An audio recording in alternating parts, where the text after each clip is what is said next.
Le Finistère était encore à l'honneur pour cette deuxième étape du Tour de Bretagne, 172 km entre le nord et le sud du département Sibiril-Melvin. Avec à l'occasion de ce deuxième acte la traversée des difficiles monts d'arrêt avant de rejoindre un circuit beaucoup plus roulant du côté de l'arrivée, une quinzaine de degrés et un crachin breton pour accueillir le départ de l'épreuve. Vous le voyez sur une route humide, des attaques d'entrée de jeu dès le premier kilomètre. Ilan Larmet, ce coureur vêtu de blanc et de noir, il est breton, il appartient à la formation de Dinan Sport Cycling et c'est le premier à se signaler dans cette deuxième étape. Il va être rejoint 10 km plus loin par deux hommes, à savoir un autre coureur breton, Baptiste Weistrofer, le local de cette deuxième étape puisqu'il réside à 15 km seulement du circuit d'arrivée. Et puis également s'accompagne un coureur allemand du team Lotto Kernhaus, Pierre-Pascal Kuyp.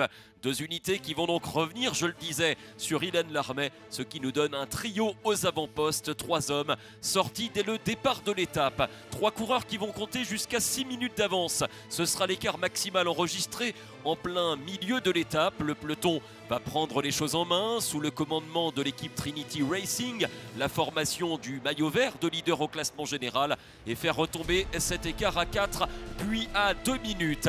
À quelques kilomètres de Melvin et de l'entrée du circuit final, les premières attaques fusent en tête de peloton avec l'équipe DSM, la formation Lotto Destiny et d'autres maillots que nous avons l'habitude de retrouver dans le peloton, notamment du Tour de France. Ils ne sont plus que deux aux avant-postes puisque l'Allemand Kuyp a rendu à l'âme. Désormais, bien, ce sont deux coureurs bretons qui mènent la danse, 2 puis 1 avec Baptiste Weistrofer, le coureur de l'Oudéac, l'ex-triathlète reconverti cycliste à temps plein.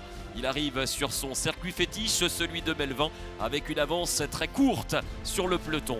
Un peloton qui a laissé filer deux fuyards, deux coureurs allemands. Décidément, c'est un match France-Allemagne dans cette deuxième étape 100% finistérienne. Joshua Huppertz, Miguel Heidemann, ces deux-là seront également repris par le peloton des sprinters. C'est finalement une arrivée massive à laquelle nous assistons cet après-midi avec un train ici de l'équipe Saint-Michel Mavic Aubert 93. Une chute terrible à l'entame des 300 derniers mètres, mais le futur vainqueur lui était déjà passé, parfaitement emmené par ses coéquipiers. Le sprinter trentenaire Rudy Barbier s'impose, le coureur français qui s'était déjà imposé sur Cholet-Pays de Loire, Paris-Bourges ou encore le classique Loire-Atlantique remporte la deuxième étape du Tour de Bretagne, son premier succès depuis pratiquement 3 saisons. Il s'impose devant le Canadien Riley Pickrell, troisième place pour l'Américain Luc Lamperti qui conserve son maillot de leader.